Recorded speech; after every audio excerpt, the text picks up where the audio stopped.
වෛද්‍යතුමනි දැන් ඊයේ දවසේදී මේ අගමැතිතුමත් කිව්වා මේ කොවිඩ් මරණ සඳහා මේ ආදාහනට අවස්ථාවක් දෙනවා කියලා. මේ පිළිබඳව ඔබතුමාලගේ මතය මොකක්ද? ඔව් අපේ මතය ඊටාම් පැහැදිලි. අපි ඊටාම් නිර්වෘල්ව මේ සම්බන්ධයෙන් කියලා තියෙනවා. මේ මතය දේශපාලනික කාරණයක් නොවේ කියන එක අපි ඊටාම් පැහැදිලිව කිව්ව ආරම්භයේදී. ඒක කිසිදු අබ්මල් රේණුවක වෙනස් වෙලා නැහැ. මේක අවසානයේ තාක්ෂණික තීරණයක් තමයි එන්න ඕන කියන එක අපි ඊටාම් පැහැදිලිව කිව්වා. ඒක වෙනස් වෙලා නැහැ. ඒ නිසා මම දන්නේ ඊයේ අගමැතිතුමාගේ පාර්ලිමේන්තුවේ කියවිච්ච ප්‍රකාශ සම්බන්ධයෙන් දැන් සෞඛ්‍ය අමාත්‍යාංශය මොන වගේ සාවරයක්ද දක්වන්නේ? ඒතකොට මම හිතන්නේ අගමැතිතුමා එහෙම කටට එනවට එහෙම කියන්නේ නැහැ නේ. මේ සාක්ෂණික මොන හරි ඒ ලැබිච්ච උපදෙස් මත තමයි මෙහෙම කියලා ඇත්තේ. ඒ නිසා විශේෂයෙන්ම අපි දිගටම අවධාරණය කරපු දේ තමයි මෙතෙන්දී අපිට විසඳුම් අපිට උත්තර තුනයිනේ අපි දැක්කේ. එක්කෝ අපිට මේ මොහොතේ කවුරු හරි අහුවොත් මේ මොහොතේ වඩා ආරක්ෂිත ක්‍රමය මොකක්ද කියලා ආදාහනය කරන එක තමයි ලෝකෙම පිළිගත්ත ක්‍රමවේදය. ඒ කියන්නේ මේක අවදානම ශුන්‍ය කළා සුරක්ෂිතව මේක කරන්නේ කොහොමද කියලා කවුරු හරි අහුවොත් එහෙම ඒක හරි ලේසි ප්‍රශ්නයක්. මොකද උත්තරේ තමයි ආදාහනය විතරයි කරන්න පුළුවන්.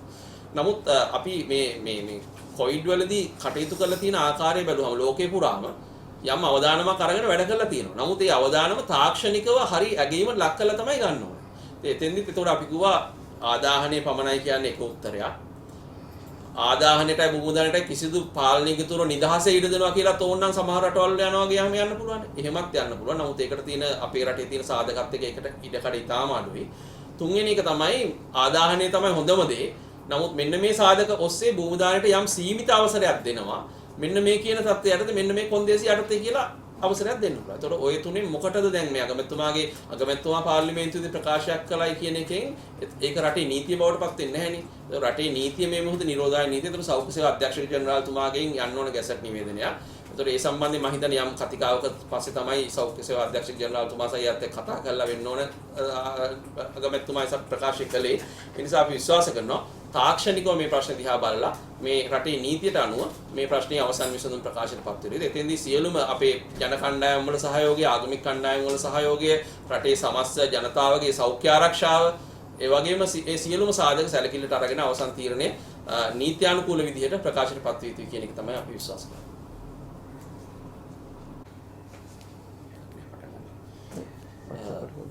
COVID-19 රෝගය සම්බන්ධයෙන් මේ වෙනකොට මේ ගෝලීය වසංගත තත්ත්වයක් කියන කාරණේ යටතේ අපි රටක් විදිහට මේ මොහොතේ ස්ථානගත වෙලා ඉන්න තැන ඒ වගේම ගෝලීය වශයෙන් අපි මුහුණ දීලා තියෙන තත්ත්වය විශේෂයෙන්ම වැදගත් වෙනවා අපේ රට තුළ ඉදිරියේදී කොවිඩ් රෝග පාලනය සම්බන්ධයෙන් තීරණ ගැනීමේදී. එතෙන්දී විශේෂයෙන්ම ගෝලීය තත්ත්වය ගැන අපි කතා බහ කරනකොට යම් සුබදායි තත්ත්වයක් ලෝකේ රටවල් ගණනාවක නිර්මාණය වෙමින් තියෙනවා. ඒ තමයි සාපේක්ෂව වාර්තා වෙන රෝගීන් ගානේ යම් අඩුවක් ලෝකේ පුරා දකින්න ලැබීම. විශේෂයෙන්ම මේ එන්නත් කරන වැඩසටහන ආරම්භ වීම ඊට අමතරව ශීත කාලයේ බලපෑම යම් මට්ටමකට සමනය වීම මේ ආදී හේතු ගණනාවක් සමහර තැන්වල ඒ සමස්තයක් විදිහට ඒ සමාජය තුළ සමූහ ප්‍රතිශක්තිය ඇති කරන්න අවශ්‍ය කරන වටපිටාව සකස් වීම මෙන්න මේ කියන කාරණාත් එක්ක ලෝකේ සමහර ප්‍රදේශවල සහ ස්ථානවල වාර්තා වෙච්ච රෝගීන් ගාන දෙසැම්බර් ජනවාරි මාසවලට සාපේක්ෂව අද වෙනකොට සාපේක්ෂ අඩුවීමක් අපි දකිනවා. ලෝක සෞඛ්‍ය සංවිධානයේ පවා ඉතාම පැහැදිලිව පහුගිය සතිය වෙනකොට 17%ක ගෝලීය ආසාදිතයන්ගේ වාර්තා වීමේ අඩුවක් වාර්තා කරනවා.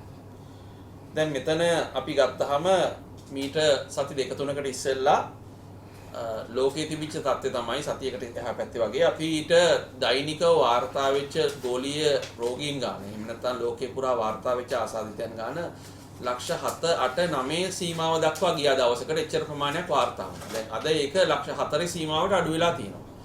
ඊළඟට අපිට මීට මාසයකට එහා පැත්තේ ගත්තාම ඒ වාර්තා වෙච්ච මරණ සංඛ්‍යාව ඒකත් හරි වැදගත්. මරණ සංඛ්‍යාව දවස ගානේ වැඩි වෙලා තියෙනවා. දැන් කියන්නේ දැන් මේ ගෝලීය රෝගීන් ගානට සාපේක්ෂව රෝගීන් ගානේ අඩුවට සාපේක්ෂව මරණ අඩු වෙලා නැහැ. ඒක මරණ අඩුවීම් ප්‍රකාශයටපත් වෙන්න තව සති දෙකක් විතර කාලයක් ගත වෙනවා. මෙන්න මේ රටාවන් හොඳට පැහැදිලි කරගෙන තමයි අපේ ඉදිරි සැලසුම අපි සකස් කරන්න වෙන්නේ.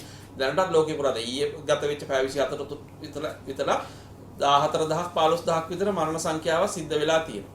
එතකොට මේ සංඛ්‍යාව අර කලින් මාසයකට කලින් 10000ක් තිබිච්ච එක තමයි දැන් 15000 වෙලා තියෙන්නේ. ඒ කියන්නේ රෝගීන් ගානේ යම් අඩුවක් මේ සතිය තුල වාර්තා වුණා.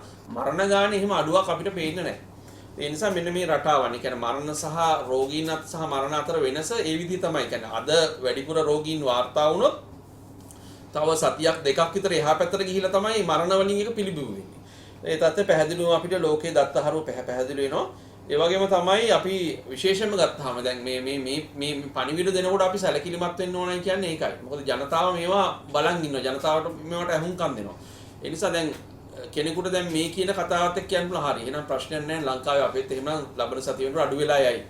එහෙම හැඟීමක් එන්න පුළුවන් අපි හරියට මේවා කිව්වේ නැත්තම්. ඒක තමයි අපි මේ risk communication අවදානම sannivedanaya කිරීම හරියට කරන්න කියන්නේ. දැනට මොකක්ද සිද්ධ වෙන්නේ? දැන් ජනමාධ්‍ය සහ බොහෝ විට සිද්ධ වෙන්නේ මේ ලෝකයේ ගෝලීය රෝගීන් සංඛ්‍යාව 17%කින් අඩු වෙලා. එතනින් එහාට කතාවක් නැහැ. ඒක විශ්ලේෂණය කරලා තොරතුරු ඉදිරිපත් කිරීමක් සිද්ධ කරන්නේ නැහැ. ඉතින් ඒක නැති වුනහම ජනතාව අතරමං වෙනවා. ඒ නිසා ඊටාම් පැහැදිලිව අපිට මේ මොහොතේ අපි ලබාගත් අත්දැකීම් සහ වසංගත රෝග විද්‍යානුකූල දත්ත පරිශීලනය කළාම ඊටාම් පැහැදිලිව පේන්න තියෙන දේ තමයි ලංකාව සහ ගෝලීය සමස්ත ප්‍රවණතාව අතර මාස 2ක 3ක විතර හිඩසක් පරතරයක් තියෙනවා. ඒ කියන්නේ හොඳම උදාහරණේ ජනවාරි මාසයේ 2020 කොවිඩ් වසංගතයේ ගෝලීය වසංගතයක් විදිහට රට පුරා ලෝකෙ පුරා ව්‍යාප්ත වෙනකොට අපේ පළවෙනි රෝගියා හම්බුනේ මාර්තු 11 වෙනිදා. එතකොට අපේ මාර්තු 11 වෙනකොට ලෝකයේ මේක ගෝලීය වසංගතයක් විදිහට ප්‍රකාශනපත් කළා ඉවරයි. නමුත් අපේ පළවෙනි රෝගියා වාර්තා වුණේ මාර්තු 11.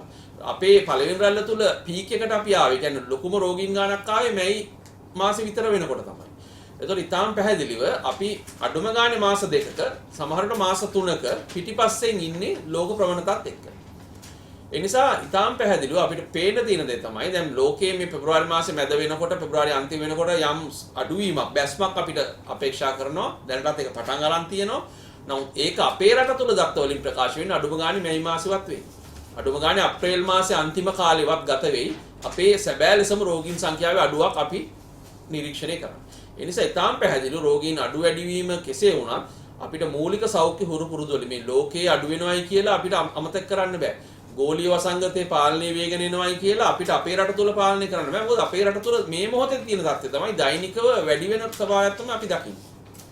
ඒකට හොඳම උදාහරණය තමයි දැන් පිට දවස් දෙකක් අපිට ඊයේ වගේම පෙරේදා 900කට වැඩි, ඒ කියන්නේ 1000කට ආසන්න රෝගීන් ප්‍රමාණයක් වාර්තා වුණා. ඉතිහාසය තුළ වැඩිම රෝගීන් ප්‍රමාණය තමයි පෙරේදා වාර්තා වුණේ. 976. දැන් ඊයේ දවස්වලත් මම හිතන්නේ 960කට වැඩි රෝගීන් ප්‍රමාණයක් වාර්තා වෙලා තියෙනවා. එතකොට මේ 976 අපි ගත්තාම මීට පෙර වැඩිම මේ ජනවාරි 28 වෙනිදා එදා 892යි හිටියේ. අපිට ඉතාම පැහැදිලිව පේනවා බස්නාහිර පළාත තුල තාම අපේ කේන්ද්‍රය තියෙනවායි කියන එක. දැන් උදාහරණ විදිහට අපි ගත්තාම පෙරේදා වාර්තා වෙච්ච රෝගීන් 976න් 566ක්ම වාර්තා වෙලා තියෙන බස්නාහිර පළාත. ඒ කියන්නේ සමස්තයක් 150කට වැඩි ගාණක් දැනටත් බස්නාහිරෙන් එනවා. බස්නාහිර සමස්ත අවදානම අඩු වෙලා තියෙනවා. සාපේක්ෂ අවදානම අඩු වෙලා තියෙනවා. නමුත් අනිත් පළාත්වල සාපේක්ෂ අවදානම වැඩි වෙලා තියෙනවා. නමුත් තාමත් අපේ කේන්ද්‍රයේ තියෙන බස්නාහිර පළාත ඇතුළේ විශේෂයෙන්ම කොළඹ දිස්ත්‍රික්කය ඇතුළේ ගම්පහ දිස්ත්‍රික්කය ඇතුළේ කියන එක අපිට මේ සංඛ්‍යා ලේඛන බලනකොට පේනවා. එතකොට අනිත් පළාත් 8ෙම 142ක් වාර්තා වෙලා තිනවා. කලින් මේක තිබුණේ 15ක් 20ක්. ඒක එතකොට 140 45 සමහර දවස්වල 160 දක්වා. ඒ කියන්නේ දෙතුන් ගුණයකින් වැඩි වෙලා තියෙනවා බස්නාහිරෙන් පිට තිබිච්ච අවදාන. අනිත් පැත්තෙන් අපිට පෙන්눔 කරන මේ සංඛ්‍යා ලේඛන වල තියෙන වැදගත්කම අපිට පේන්න තියෙන දේ තමයි අපේ රටේ රෝගීන් වාර්තා වීමේ ප්‍රතිශත දවස ගානේ වැඩි වෙලා තියෙනවා පහුගිය සතිය 2-3 ඇතුළත අපි ගත්තා. දැන් මාසයකට කලින් ගත්තොත් එහෙම අපිට හිටියේ ජනගහනයේ මිලියනයකට රෝගීන් 2882යි. සති දෙකක් ඇතුළත මේක ජනගහනයේ මිලියනයට 3221 දක්වා වැඩි වෙලා තියෙනවා. ඊළඟට සති දෙකකට කලින් අපේ මරණානුපාතය තිබුණේ මිලියනයක් ජනගහනයට මරණ 8ක් 9ක් වගේ තමයි තිබුණේ. සති දෙක ඇතුළත මේක දෙගුණ වෙලා තියෙනවා. දැන් මිලියනයකට 17ක් දක්වා මරණ ප්‍රමාණය වැඩි වෙලා තියෙනවා. ඒ කියන්නේ රෝගීන් වැඩි වෙන අනුපාතයට වඩා වැඩි ශීඝ්‍රතාවයකින් මරණ අනුපාතය අපේ රට ඇතුළේ වැඩි වෙලා තියෙනවා. ඒ කියන්නේ මරණ සමානයේ දෙගුණ වෙලා තියෙනවා ඊටාම කෙටි කාලයක් ඇතුළත මරණ අනුපාතය. නමුත් රෝගීන් සංඛ්‍යාව ගත්තත් වැඩිවීමක් තමයි දවස ගානේ අපිට පේන්න තියෙන්නේ. ඊළඟට PCR පොසිටිව් රේට් එක. ඒ කියන්නේ දැන් මේ සමහර සෞඛ්‍ය අංශ විසින් මම දකිනවා ප්‍රකාශ කරනවා දැන් මේ අපේ මේ බොහොම ස්ථාවර මට්ටමක තියෙන වැඩිවීමක් නැහැ. පහුගිය කාලෙක තුල අතිවිචාර බෑක්ලොග් එකක් ක්ලියර් කරන හින්දා නෑ ඒක සම්පූර්ණ වැරදි. අපි ඒක සංඛ්‍යාලේඛන සහිතව අපි කියනවා අවදානමේ වැඩිවීමක් සිද්ධ වෙමින් තියෙනවා. මොකද ඔය කියන විදිහට අපේ එකම ස්ථාවර මට්ටමක නම් තියෙන අපේ PCR රේට් එක එහෙනම් වෙනස් වෙන්න ඕනේ නැහැ. PCR රේට් එක ජනවාරි මුල තිබුණේ 3%යි 3.5යි. අද වෙනකොට ඒක 7%ක් වෙලා. ඒ කියන්නේ දෙගුණකින් PCR රේට් එක වැඩි වෙලා මාසයක් ඇතුළත. ඒ කියන්නේ රෝගීන්ගේ වැඩිවීමක් වෙලා. ඒ නිසා කවුරු හරි කියන්න උත්සාහ කරනවා නෑ මේ රෝගීන්ගේ වැඩිවීමක් නෑ මේ PCR එකත් එක්ක තමයි මේක වෙන්නේ. බෑක්ලොග් එකක් ක්ලියර් කරන නිසා මේක වෙන්නේ කියලා. ඒක නෙමෙයි ඇත්ත කතාව. මේ යථාර්ථය අපි පිළිගන්න තාක්කල් මේක කාගේවත් වැරද්දක්වත් අතපසුවීමක්වත් කියලා ගන්න නැතුව රටක් විදිහට අපිට වෙලා තියෙන දේ අපි ඉස්සලා පිළිගමුකෝ. 3% තිබිච්ච එක 6.7 වෙලා නම් පොසිටිව් රේට් එක කියන්නේ PCR 100ක් කරනකොට පොසිටිව් කීයක් වෙනවද කියන එක නෙමෙයි කියන්නේ. බොහොම සරලව ගත්තාම ඒක මේ PCR ගානත් එක විතරක් විචල්්‍ය වෙන දෙයක් නම් එහෙනම් පොසිටිව් රේට් එක වෙනස් වෙන්න බෑ. ලෙඩ්ඩු ගාන එහාට මෙහාට වුණාට. නමුත් රේට් එක වෙනස් වෙලා රේට් එක දෙගුණ වෙලා. එහෙම වෙලා තියෙන්නේ අනිවාර්යයෙන්ම අපේ ආසාදනයේ උඩට යන හින්දා. අපේ ව්‍යාප්තිය ඉහළට ගමන් කරන හින්දා. ඒතකොට ඒක අපි පිළිගන්න ඕනේ. එහෙම නැතුව අපිට ඉස්සරහට ගමනක් නැහැ. මොකද මේ යථාර්ථයට මුහුණ දෙන්න එපා මෙතෙන්දී. ඒ නිසා විශේෂයෙන්ම මෙන්න මේ කියන தත්ත්වයන් අපි ප්‍රධාන වශයෙන් අපි ගත්තාම අනිත් කාරණේ තමයි පෙබරවාරි මාසේ ගත වෙච්ච දවස් 9 ඇතුළත අපිට වාර්තා වෙලා තියෙන රෝගීන් 7054 දෙනෙක්. දවස් 9ට රෝගීන් 7054ක්. ඒ කියන්නේ ඇවරේජ් එක ගත්තොත් 784ක් දවසකට. දැන් මේක ජනවාරි මාසෙ තිබුණේ 600ක් විතර. ජනවාරි මාසේ දල වශයෙන් 600ක 650ක වගේ රෝගීන් ගානක් තමයි මාසෙට වාර්තා වුනේ. දැන් මේක දැන් ජනවාරි මාසේ ගත කළ පෙබරවාරි 7ක් යනකොට 784 වෙලා. ඒ කියන්නේ රෝගීන්ගේ වැඩිවීමක් නෙමෙයි දවසකට වාර්තා වෙන රෝගීන් ගාන වැඩි වෙනවා, පොසිටිව් රේට් එක වැඩි වෙනවා, මරණ අනුපාතය වැඩි වෙනවා, රෝගීන් වාර්තා වීමේ අනුපාතය වැඩි වෙනවා. එහෙමනම් කොහොමද කියන්නේ මේ අපේ ස්ථාවරව තියෙනවා කියලා. ඒ නිසා ඊටාම් පැහැදිලිව මෙන්න මේ කියන කාරණා අපි තේරුම් ගන්න ඕනේ. දැන් ඊයේ දවස් තුල 955ක් වාර්තා වෙලා තිනවා. එතකොට ඒකෙත් පොසිටිව් රේට් එක ඊටාම් විශාල අගයක පොසිටිව් රේට් එකක් අපි දකිනවා. ඒතර සමස්තයක් විදිහට වාර්තා වෙලා තියෙන රෝගීන් ගාන 72000කට වැඩි වෙලා තියෙනවා දැන් අද උදේ වෙනකොට. ඊයේ සුවයලා 591ක් එක්ක 65644 කියන්නේ 90කට වැඩි එහා පැත්තේ 91ක විතර ප්‍රමාණයක් සුව කරලා ගෙදර යවන්න අපිට පුළුවන් වෙලා තියෙනවා. ඒතකොට අපේ ඇක්ටිව් කේසස් ගාන නැවත වටේකින් ආයි වැඩි වෙලා තියෙනවා. දැන් අපි එක්තරා මොහොතක අපි මේක 6000ට අඩු මට්ටමට අපිට ගේන්න පුළුවන් වුණා. නැවත 7000 සීමාව කරා ඊයේ වෙනකොට. ඒ කියන්නේ සුව කරලා ගෙදර යවන්න ප්‍රමාණය අඩු වෙලා අපිට වාර්තාවෙන් රෝගීන් ගාන වැඩි වුණොත් අනිවාර්යෙන් අපේ පද්ධතියට ඒ ටික එකතු වෙනවා. ඒ නිසා මේ වෙනකොට 6743ක් විතර ඒ කියන්නේ 7000කට කිට්ටු ගාන ඇක්ටිව් කේසස් විදිහට තියෙනවා. ඒ වගේ මරණ අනුපාතේ තාමත් අපි මේ මොන දේ කිව්වත් තාමත් සාපේක්ෂව අනිත් රටවල් වලට සාපේක්ෂව අපි අඩු මට්ටමක මරණ පවත්වාගෙන යන්න පුළුවන්. ඊයේ වාර්තා වෙච්ච මරණ පහත් එක 375ක් තියෙන්නේ. ඒකෙදි විශේෂයෙන් අපි කාරණා දෙකක් ගැන කිව්වා. එකයි අඩු වයසින් මරණයටපත් වීම සම්බන්ධයෙන් වෙනදට සාපේක්ෂව ඇති වෙලා තියෙන අවදානම.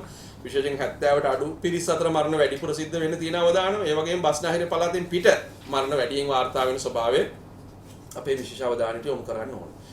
එතකොට මෙන්න මේ කියන යථාර්ථයට මේ කියන අවදානම හරියට sannivedana වීම ජනතාවට වුණොත් තමයි ජනතාව වගකීම් සහගතව හැසිරෙන්නේ. නමුත් අපිට කනගාටුවට කාරණේ තමයි සෞඛ්‍ය බලධාරීන් මේ සමන්ගේ සැබෑ වගකීම් ඉෂ්ට කරන්නේ නැතුව අපි උත්සාහ කරමින් ඉන්නවා විවිධ කාරණා ජනතාව ඉස්සරහා ජනතාවට ඉදිරිපත් කරන්න. පළවෙනි එක තමයි සමාජ ව්‍යාප්තියක් නැහැ කියන කතාව. දැන් මේක විහිළුවක් බවට පත් වෙලානේ. දැන් මම දැක ඊයේ එක ජනමාධ්‍යයක් වාර්තා කරනවා ඊයේ දවසේ රෝගීන් 955ක් වාර්තා වුණා. ඒ සියලු දෙනාම පෑලියගොඩ පොකුරේ සමීප ආශ්‍රිතයන් කියලා. දැන් මේවා විහිළුනේ. දැන් මේ විහිළු සපයන්න එපා. මොකද මේ අපි කියන ප්‍රකාශ කරේ ජනතාවගේ විශ්වාසය තමයි බිඳ වැටෙන්නේ. ඒ නිසා කරුණාකරලා කියනවා ඇත්ත කියන්නේ ජනතාවට. සමාජ ව්‍යාප්තියක් නැහැ කියලා. දැන් මේ රටේම ඉන්න මේ ශේෂ්ත්‍රය පිළිබඳ විශේෂඥයන් එළියට ඇවිල්ලා කිව්වනේ සමාජ ව්‍යාප්තිය පටන් අරන් තියෙන්නේ කියලා. ඒතකොට ඒක තාම නැහැයි කියන්නේ මොන හේතුවක් හින්දාද? ඊළඟට රෝගීන්ගේ වැඩිවීමක් නැහැයි කියලා පෙන්වන්න කරන්න උත්සාහ කරනවා. ඒක මම පෙන්නුවා ඇත්තටම රෝගීන්ගේ වැඩිවීමක් තියෙනවායි කියලා. ඊළඟට ඊයේ දවස් මම දැක්ක මේ නව ප්‍රභේද ඇවිල්ලා නැහැ. එකම ප්‍රභේදය තමයි ව්‍යාප්ත වෙන්නේ. ඒක අපි පිළිගන්න වෙනවා. මොකද එතන තමයි පරීක්ෂණ සිද්ධ වෙන්නේ. නමුත් ඒ තියෙන ප්‍රභේදේ භයානක නැහැයි කියන එක. ඒතකොට දැන් මේ භයානකද නැද්ද කියන එක ගැන අපිට සංඛ්‍යාලයකට තිබුණ නැහැ. නමුත් අපි මේ ওই පරීක්ෂණ කණ්ඩායම විසින්ම තමයි රටට කිව්වේ මේක ශීඝ්‍ර ව්‍යාප්තියක් සහිත ප්‍රභේදයක් කියලා. දැන් ඒම කියනවා නම් මේක ව්‍යාප්තිය එහෙම නැහැ ප්‍රශ්නයක් නැහැයි කියලා ජනතාව තමයි අතරමං වෙන්නේ. දැන් එහෙමනම් ඉස්සෙල්ලා බොරුද කිව්වේ. සෞඛ්‍ය ලේකම්තුමාම ඇවිල්ලා කිව්වනේ මේ වෛරසය මේ අලුතෙන් ඇවිල්ලා තියෙන මේ පෑලීගොඩ මිනුවන්ගොඩ පොකුරු ආශ්‍රිතව ඇවිල්ලා තියෙන වෛරසය කලින් එක පාටිකල් එක්ක වෛරස් අංශු ලක්ෂයක් තිබුණා නම් ඒක දැන් මිලියන ගාණක් දක්වා වැඩි වෙලා කියලා. ඒත් ඔය විශේෂඥයන් දුන්න උපදෙස් මත තමයි ඒ කියපු කාරණා මත තමයි සෞඛ්‍ය ලේකම්තුමා සෞඛ්‍ය සේවා අධ්‍යක්ෂක ජෙනරාල්තුමා ජනතාවට ඒක කිව්වේ. ඒත් දැන් ආයි කියනවා නම් මේක ව්‍යාප්තිය පිළිබඳ ප්‍රශ්නයක් නැහැ. ශීඝ්‍ර ව්‍යාප්තියක් ඇති වෙන්නේ නැහැයි කියලා. ඒතර ජනතාව බලන මොකද්ද? මේ මාස 3කට කලින් කියපු කතාව මොකද්ද? දැන් කියන කතාව මොකද්ද කියලා. ඒ නිසා මේ වල වෙනස මොකද්ද කියන එක හරි විදිහට sannivedanaya කරන්න ජනතාවට. කියන්නේ මේ හැම එකක්ම සාපේක්ෂයිනේ. ඒතර අපිට එංගලන්තේ දැන් ව්‍යාප්ත වෙන ප්‍රභේදයට සාපේක්ෂව අපේ ප්‍රභේදයේ ශීඝ්‍ර ව්‍යාප්තියක් නැහැ කිව්වනම් හරි. නමුත් දැන් මේ ලංකාවේ යන ප්‍රභේදයේ ව්‍යාප්තිය ශීඝ්‍ර නැහැ කියලා කිව්වහම එතකොට මේ හැමදේම සාපේක්ෂ කියන தත්ත්වයට ජනතාව අතරමං වෙනවා. ඒ නිසා අවදානව sannivedanaya කිරීමේදී මේ සාපේක්ෂව බලලා මේ ඇත්ත தත්ත්වය හරියට sannivedanaya කරන්න. එහෙම නැති වුණොත් ජනතාව බලන මාස 3කට කලින් මෙහෙම එකක් කිව්වා. දැන් අද මෙහෙම එකක් කියනවා. ඒ தත්ත්වය තරම් හොඳ තත්ත්වයක් නෙමෙයි සුබදායි තත්ත්වයක් නෙමෙයි අපේ පද්ධතිය ඉස්සරහට ගෙනියන්නේ. ඊළඟට මතුවලා තියෙන කාරණේ තමයි සෞඛ්‍ය අංශ වලින් සහ විවිධ බලධාරීන්ගේ ප්‍රකාශයටපත් වෙනවා මේ එන්නතත් එක්ක කතාව. දැන් ජනතාව අතර මතයක් ගෙනියනවා එන්නත දෙනවා ප්‍රශ්න 100%ක් විසඳෙනවා කියලා. ඒතර එන්නත නිසා සියලුම දේ හරියනවායි කියන වැරදි විශ්වාසයක් ජනතාව අතර ඇති කිරීම ඉතාම භයානකයි.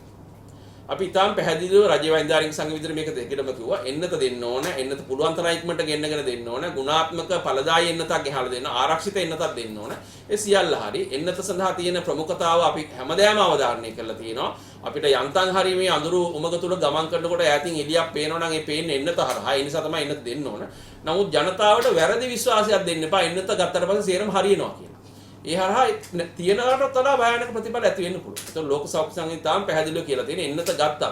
එන්නත හරහා ලයිසන් එකක් ලැබෙන්නේ නැහැ නිදහසේ ඔබම ගමන් කරන්න. ඔබට දෙන බලපත්‍රයක් නෙමෙයි එන්නත ලබා දෙනවයි කියන්නේ. ඔබට අවශ්‍ය විදිහට හැසිරෙන්න දෙන බලපත්‍රයක් නෙමෙයි එන්නත කියන්නේ. නමුත් මේ සෞඛ්‍ය බලධාරීන්ගෙන් සහ තවත් සමහර දේශපාලන බලධාරීන්ගෙන් ප්‍රකාශයන් හරහා රටට කියවෙන පණිවිඩය තමයි අපි මැයි වෙනකොට වේත දීලා ඉවර කරනවා ඊට පස්සේ කිසි ප්‍රශ්නයක් නැහැ කියලා. ඒක සම්පූර්ණ වැරදි තියෙන තත්ත්වය තව අවුල් කරන්න භයානක කරන්න හේතු වෙන්න පුළුවන්. ඒ නිසා මේ sannivedanaya කිරීමේදී මේ කියන කාරණා ඊටාම නිවැරදිව ජනතාවට sannivedanaya කිරීම වැදගත් වෙනවා. මොකද අපි මේ කතා කරන මොහොතේ සමස්තයක් විදිහට රටේ පරිපාලන දිස්ත්‍රික්ක 25න් 20කම අප්වර්ඩ් ට්‍රෙන්ඩ් එකක් තියාගෙන තමයි අපි මේ කතා කරන්නේ. ඒ කියන්නේ දවස ගාන රෝගීන් ගාන වැඩි වෙන ට්‍රෙන්ඩ් එකක් තමයි රටාවක් තමයි පරිපාලන දිස්ත්‍රික්ක 25න් 20කම තියෙන්නේ. දෙසැම්බර් වලට සාපේක්ෂව ජනවාරි වල. එතකොට දැන් පෙබරවාරි වල තත්ත්වය තව දරුණු වෙලා. එතකොට දිස්ත්‍රික්ක 5ක විතරයි සාපේක්ෂ අවදානම අඩු වෙමින් තියෙන්නේ. මොනවද දිස්ත්‍රික්ක? යාපනයේ දිස්ත්‍රික්කය, පුත්තලම දිස්ත්‍රික්කය, නුවරඑළිය දිස්ත්‍රික්කය, ඊට අමතරව කළුතර දිස්ත්‍රික්කය, ඒ වගේ දිස්ත්‍රික්ක 5ක විතරයි අවදානමේ යම් අඩුවක් ඇති වෙලා තියෙන්නේ. ඒ අරුණාම අනිත් දිස්ත්‍රික්ක 20ම අවදානම උඩට තමයි ගමන් කරමින් තියෙන්නේ. ඒතර මෙහෙම කියන තත්ත්වයට ඒ වැරදි sannivedana ජනතාවට විශේෂයෙන් බලධාරීන් පැත්තෙන් ගියොත් එහෙම ඒක රටට ඊටාම් භයානක අහිතකර ප්‍රතිඵල වලින් කෙලවර වෙන්න පුළුවන්. ඒ නිසා අපි විශේෂයෙන්ම කියනවා එන්නත සම්බන්ධයෙන් අපි දිගටම අවධාරණය කරලා තියෙනවා. විශේෂයෙන් අපේ රටට ගෙන්නලා තියෙන එන්නතේ තියෙන ඕන ලක්ෂණ අපි කිව්වා. ඒ ලක්ෂණ අඩු වැඩි වශයෙන් සම්පූර්ණ වෙන AstraZeneca Covishield එකෙන් අපි ගෙනලා තියෙනවා. ඒතර අපිට වඩා සතුටුදායක ආරංචි කිහිපයක් පහුගිය කාලය තුල ලැබුණා. විශේෂයෙන් ඊයේ පෙරේදා වෙනකොට මේ AstraZeneca එන්නත සම්බන්ධයෙන් විශේෂයෙන් වයස් කාණ්ඩ වලින් තොරව මේක දෙන්න පුළුවන් කියන කාරණේ ගැන ලෝක සෞඛ්‍ය සංවිධාන නිර්දේශ ඇවිල්ලා තිනවා. අතුරු ආබාධ ඊටාම අවම එන්නතක් බව දවස ගානේ තහවුරු වෙමින් යනවා AstraZeneca එන්නත. ඒ වගේ අපිට දැරිය හැකි මිලකට දැන් තව ඇනෝම් කරලා ගෙන්න ගන්න පුළුවන් මිලකට මේක එන්නත ගන්න පුළුවන් කියන එක. ඒ වගේම අපිට අපේ පද්ධතිය ඇතුළේ කළමනාකරණය කරන්න පුළුවන් එන්නතක් බවට මේක තහවුරු වෙමින් තියෙනවා. ඉතින් මේ කියන සාධකත් එක්ක ලෝක සෞඛ්‍ය සංවිධානයේ හදිසි අනුමැතිය සමස්තයක් විදිහට ලෝකේ පුරා පාවිච්චි කිරීම සඳහා AstraZeneca එන්නත සඳහා මේ වෙනකොට ලැබෙමින් තියෙනවා. එන්නේ කියන කාරණාත් එක්ක අපි විශේෂයෙන්ම බලාපොරොත්තු වෙනවා ඉදිරියේදී දැන් තව මිලියන 3ක විතර ඩෝසස් ප්‍රමාණයක් ලංකාවට එන්න නියමිතයි AstraZeneca එන්නතේ. අවදානම් කණ්ඩායම හරියට හඳුනගෙන ඒ අය සඳහා මේ එන්නත ලබා දීම සඳහා ප්‍රමුඛතාව ගත යුතුයි. මොකද දැනට අපේ ප්‍රධානම අවදානම් කණ්ඩායම තමයි වැඩිහිටි ජනගහනය. වැඩිහිටි ජනගහනය අතරින් තමයි මරණ වැඩිම ප්‍රමාණයක් සිද්ධ වෙන්නේ. ඒතකොට කොවිඩ් වල අපි හැමදාම කියනවා වගේ මරණ සහ සංකූලතා කියන සාධක දෙක කොවිඩ් වලින් ඈත් කළොත් එහෙම අපිට ඉතුරු වෙන්නේ හෙම්බිරිස කැස්සක්. ඒතකොට මේ හෙම්බිරිස කැස්සක් බවට පත් කරගත්තොත් කොවිඩ් අපිට හරි ලේසි කොවිඩ් එක ජීවත් වෙන්න. දැන් අපි මේ මිනිසුන්ට කියනවානේ කොවිඩ් සමග ජීවත් වෙන්න හුරු වෙන්න කියලා. ඒක සමහර වෙලාවට විහිළුවක්. ඒ කියන්නේ මේ මාරාන්තික රෝගයක් එක්ක සාමාන්‍ය විදිහට අපිට ගත කරන්න බෑනේ. නමුත් මේ මාරාන්තික කියන සාධකය අපිට ඉවත් කරන්න පුළුවන් වුණා. ඒක කරන්න පුළුවන් වෙන්නේ එන්නත හරහා නම් ඒක එන්නත ඉක්මනට ගෙන්නන්න කියන එක අපි කියනවා. ඒ නිසා ඒ කියන කාරණාත් එක්ක හෙම්බිරිස කැස්සක් බවට මේක පත් කරගන්න, ඒ හරහා ජනතාවට කොවිඩ් එක ජීවත් වෙන එක මූලික සෞඛ්‍ය හුරුපුරුදු සමග ගත කරමින් ජීවත් වෙන එක තහවුරු කිරීම සඳහා එන්නත් මේ 60ට වැඩි ජනගහනයට වගේම ඊට අමතරව ඉන්න අවදානම් කණ්ඩායම් වලට හැකි ඉක්මනින් ලබා දෙන්න ඕන. ඒ සඳහා දැනට යන වැඩ පිළිවෙල වඩා කාර්යක්ෂම කරලා ඒ ඉලක්ක සපුරා ගැනීම සඳහා අපි වැඩ පිළිවෙලක් ආරම්භ කළ යුතුයි කියලා අපි විශ්වාස කරනවා. වෛද්‍යතුමා දැන් ඊයේ දවසේ ගම්පහ යම් විනාශක තත්ත්වයක් ඇති වුණා. මේ තත්ත්වය කොහොමද විග්‍රහ කරගන්නේ? ඔව් මම හිතන්නේ අපි අපේ ප්‍රධාන අවධානම බදුල්ලට යොමු වෙලා තිබිච්ච දවස් කිහිපයක් ගත කළේ. බදුල්ල දිස්ත්‍රික්කය තුළ විශාල අවධානම තාමත් ඒ අවධානම පහ වෙලා නැහැ. ඒකට ප්‍රධානම හේතුව තමයි මේ PCR පරීක්ෂණ වල ප්‍රතිඵල ප්‍රමාද වීම. දැන් ඊයේ පෙරේද වෙනකොටත් අපිට වාර්තා වුණා සතිය පරක් වෙලා තමයි අති බහුතරයක් වෙච්ච PCR සාම්පල් එන්නේ. දැන් ජනමාධ්‍ය වාර්තා කළා මේ මොහොත වෙනකොට PCR ගොඩ ගැහිලා තියෙනවා රසායනාගාර තුල ලංකාවේ 8000ක් 10000ක් විතර ප්‍රමාණයක්. මේ සමහර ඒවා සතියකට එහා පැත්තේ. ඒතකොට මේ පිළුණු වෙච්ච දත් එක කියන්නේ පිළුණු වෙච්ච ප්‍රතිඵල අරගෙන අපි කොහොමද රටක් විදිහට ඉස්සරහට යන්නේ? ඒ කියන්නේ සතියකට කලින් නම් PCR අරන් තියෙන්නේ. අද නම් ප්‍රතිඵල එන්නේ. දැන් වෙන්න ඕන හරිය වෙලා ඉවරයිනේ. ව්‍යාප්ත කරන අය ව්‍යාප්ත කළා ඉවරයි. හොඳ වෙන අය හොඳ වෙලා ඉවරයි. දැන් ප්‍රතිඵල ආවට පස්සේ අපි දවස් 3කට ඒ අයව ගාල් කරනවා කොහේ හරි මධ්‍යස්ථානෙ. ඒක හොඳ තත්ත්වයක් නෙමෙයිනේ. ඒ නිසා මේ PCR ප්‍රමාදය වළක්වා ගැනීම සඳහා වැඩ පිළිවෙලක් අපි යන්න ඕන. ඒකේ ප්‍රතිඵල විදිහට තමයි ගම්පහත් මේ අවදානම් තත්ත්ව අපිට අර පාලනය කර නොහැකි මට්ටමට මේක ව්‍යාප්තිය කරා යන්න පුළුවන්. දැන් ගම්පහ දිස්ත්‍රික්කයේ තුලත් විශේෂයෙන් ගම්පහ නගරය ආශ්‍රිතව ලොකු අවදානම් තත්ත්වයක් ඊ වෙනකොට අපිට දකින්න ලැබුණා. මේ දැන් අපි බලන්න ඕන දේ තමයි මේ සමහර ඒවා රැපිඩ් ඇන්ටිජන් ටෙස්ට් එක නම් අපි ඒ වෙලේ ප්‍රතිඵල ගන්නවා. නමුත් PCR සමහර ප්‍රතිඵල පරක් වෙලා තමයි අපිට අවිලා තියෙන්නේ. ඒතකොට සතියකට කලින් ගන්න තෝරන තියෙන දැන් ගන්නකොට ව්‍යාප්තිය වෙලා ඉවරයි. ඒ නිසා ඊටාම පැහැදිලිව මේ ගම්පහ විතර නෙවෙයි සමස්ත ලංකාව පුරාම මේ තියෙන තත්ත්වය ඊටාම අසතුටුදායකයි. රෝග පාලනය සඳහා ප්‍රධානම බාධාවක් බවට පත් වෙලා තියෙනවා. ඒ නිසා මේ PCR ප්‍රමාදය වළක්වා ගැනීම සඳහා නිශ්චිත වැඩපිළිවෙලක් සෞඛ්‍ය අමාත්‍යාංශයේ පැත්තෙන් හැදෙන්න ඕන. ඒ සඳහා ඒ අධ්‍යක්ෂකවරුන් ඇතුළේ කණ්ඩායම එකතු වෙලා තාක්ෂණිකව හරි තීරණ අරගෙන ඉදිරියට ගමන් කළොත් මම හිතන්නේ අපිට රෝග පාලනය සම්බන්ධ යම් සුබදායී තත්ත්වයකට එන්න පුළුවන් වෙයි. එහෙම නැති වුණොත් මේ තියෙන ප්‍රමාදයන් මේ විදිහටම තියාගෙන අපිට ඉස්සරහට යන්න රටක් විදිහට බැරි වෙයි කියන එක තමයි අපි විශ්වාස කරන්නේ. ඒ නිසා ගම්පහ දිස්ත්‍රික්කයේ තුල මේ විශේෂයෙන් ගම්පහ නගරයේ තුල අද දවස් දැන් PCR පරීක්ෂණ තව 1000ක් වගේ ප්‍රමාණයක් කරන්න නියමිතයි. ඒ පරීක්ෂණ වලට සහභාගී වෙලා ඒ ප්‍රදේශ සම්බන්ධයෙන් හරි තක්සීරුවක් ගන්න උදව් කරන්න. ඒ හරහා මේ ප්‍රදේශ සම්බන්ධයෙන් කාර්යක්ෂම තීරණ ගන්න. දැන් මම දැක්ක ඊයේ දවස් තුල නගරයේ සැලකිය යුතු ප්‍රමාණයක් වැහිලා තිබුණා. ඒතකොට තව මේක ව්‍යාප්ත කරනවාද නැත්නම් මෙතනින් ඉවර කරනවාද ඒ සේරම තීරණ ගන්න අද දවසේ එන ප්‍රතිඵලත් එක්ක. ඒතකොට මේ ප්‍රතිඵලත් සතියක් පරක් වෙලා එනවා. ඉතින් ගම්පහ දිස්ත්‍රික්කයේ සම්බන්ධයෙන් නැවත අර අධි අවදානම් තත්යකට තමයි ගමන් කරන්නේ. ඉතින් එහෙම නැති වෙන්න නම් මේ කරන පරීක්ෂණ ටිකේ ප්‍රතිඵල ඊටාම කඩිනමින් අපිට ඉදිරිපත් වෙන්න ඕන. එහෙම නැති වුණොත් මේ තියෙන අවදානම ගම්පහ විතරක් නෙමෙයි රට පුරාම වැඩි වෙන්න පුළුවන්. වෛද්‍යතුමනි අද 11 වෙනිදා තව දවස් 3කින් ආදරවන්තයෙකුගේ දිනය තියෙනවා. එතකොට දැන් මේ ගැන බොහෝ සාකච්ඡා කරලා අපි දකින සමාජ මාධ්‍ය තුල නොඑක් ආදරවන්තයෙකුගේ දිනයට සඳහා උත්සව නොඑක් ඉවෙන්ට් සංවිධානය කරන මේක තත්ත්වය බරපතලයි නේද? මේකට යම් මෙහෙම තත්ත්වයකට ගියොත් ඔව් මම හිතන්නේ අපි රජයේ වෛද්‍යාලය සංගමයේ තමයි මේ කාරණේ සම්බන්ධයෙන් මුලින්ම අවධානය යොමු කළේ. මම හිතන්නේ අපි ගිය සෙනසුරාදා තමයි ජනමාධ්‍යට මුලින්ම මේ අනුතුරු අංගයම කළේ රටට බලධාරීන්ට.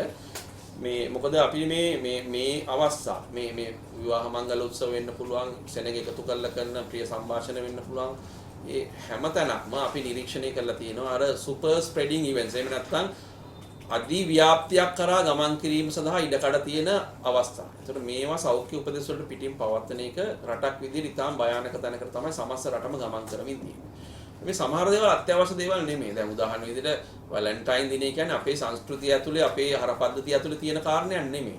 එතකොට අපිට වළක්වා ගන්න බැරි දේවල් තියෙනවා, අපිට කල් දාන්න පුළුවන් දේවල් තියෙනවා, අපිට නතර කළ යුතු දේවල් තියෙනවා. ඒ නිසා බලධාරීන් විදිහට යෝජනා කළේ බලධාරීන්ට මෙතකොට මේ සම්බන්ධයෙන් ක්‍රියාත්මක වෙන්නේ. එතකොට මේ සමහර ඒවා කිසිදු නියාමනයකින් තොරව සමහර ඒවා මත්ද්‍රව්‍ය පව පාවිච්චි කරමින් සංචාරක හෝටල් ආශ්‍රිතව විවිධ ලංකාව විවිධ තැන්. දැන් මේ කලින් නම් මේවා තිබුණේ කොළඹ විතරයි මේ රැල්ල තිබුණේ. නමුත් දැන් අද වෙනකොට ගමද නගරද කියලා ભેදයක් නැතුව උසස් තරු පහේ හෝටලේද නැත්නම් තරු නැති හෝටලේද කියලා ભેදයක් නැතුව මේක රට පුරාම ක්‍රියාත්මක වෙනවා. ඒ නිසා තමයි මම දැන් පොලිස් මාධ්‍ය ප්‍රකාශකතුමා අපේ ඒ ප්‍රකාශයෙන් පස්සේ මේ සම්බන්ධයෙන් තාම දැඩි ක්‍රියාමාර්ග ගන්නවා. මේ කිසිදු උත්සව ඒ වගේ පවත්වන්න දෙන්නේ නැහැ සැමරීමක් කියන එක කිව්වා. ඒක හොඳයි. නමුත් ඒ වචන වලට සීමා නොවි රට පුරා මේ සම්බන්ධයෙන් නිසි නියාමනයක් සහිතව කටයුතු සිදු ඉතාම වැදගත් වෙනවා. ඒ වගේම මේ සංචාරක මධ්‍යස්ථාන සහ මේ හෝටල් අයිතිකාරයන්ටත් ලොකු වගකීමක් තියෙනවා. يعني Tamanට මුදලක් මේකෙදි හම්බ වෙනවා තමයි. නමුත් මේ හරහා රටට වෙන්න යන හානිය, කියන්නේ මේ සෞඛ්‍ය උපදෙස් වලින් තොරව මාර්ගෝපදේශ වලින් තොරව ඔහේ මේ පවත්තන්න යනවා. මේ සම්බන්ධයෙන් සෞඛ්‍ය වෛද්‍යධාරීවරයාගෙන් ප්‍රදේශීය අවසර ගන්න එක, මහජන සෞඛ්‍ය පරීක්ෂකවරුන් දැනුම් දෙන එක, පොලිසියට දැනුම් දෙන එක ඊටාම දැඩි වගකීම් සහගතව කළ යුතු කටයුත්තක් වෙනවා. මොකද මේ නිරෝධායන නීතිය යටතේ මේ සියලු දෙනාම වැරදිකාරයෝ වෙනවා. ඒ කියන්නේ මේ පරිශ්‍රය අයිති කෙනෙක් වැරද්දක් කළා වෙනවා මෙතන නීතිය කැඩුවොත් එහෙම. ඒ නිසා ඊටාම පැහැදිලිව පොලිස් මාධ්‍ය ප්‍රකාශකතුමා ප්‍රකාශ කරපු පරිදිම සෞඛ්‍ය අමාත්‍යාංශයත් මේකේ වගකීමක් තියෙනවා. ඒ සියලු දෙනා එකතු වෙලා මේ සම්බන්ධයෙන් හරි නියාමනයක් සහිතව මේ කටයුතු සිද්ධ විය යුතුයි. එහෙම නැති වුණොත් එහෙම රටක් විදියට අපිට ඊටාම නරක තැනකට තමයි ගමන් කරන්න වෙන්නේ කියන එක මතක් කරගන්න ඕනේ. ડોક્ટર මේ ඊයේ දවසේදී කවුද මේ තිස්සතාරණතුමා කිව්වා දැන් හරි කියන්න කියලා මේක සමාජගත වෙලා තියෙනවා කියලා. ඒ සම්බන්ධතුමාගේ මතය මොකක්ද? ඒක තමයි මම අර කිව්වේ. දැන් තිස්සතාරණ කියන්නේ අපි හැමෝම පිළිගන්න වෛරස් වේදී පිළිවෙල ලංකාවේ ඉන්න ජ්‍යෙෂ්ඨතම මහාචාර්යවරයා. ඒතර එතුමාගේ කටින් මේක එතුමා අනිත් ආණ්ඩුපක්ෂයේ മന്ത്രിවරයෙක්. ඒතර එතුමාගේ කටින්ම කියවෙනවනේ සමාජ ව්‍යාප්තිය ආරම්භ වෙලා තියෙනවායි කියලා. මම දන්නේ මොන හේතුවක් හින්දා වසංගත රෝග විද්‍යාංශයේ මේ විදිහට ඉන්නවද කියලා. ඉතින් මේ ඇත්ත කියන්නේ නැතුව මේ ප්‍රශ්නේ ඉස්සරහට යන්න බෑ. ඕනේ නැද්ද මේ ආදාහනය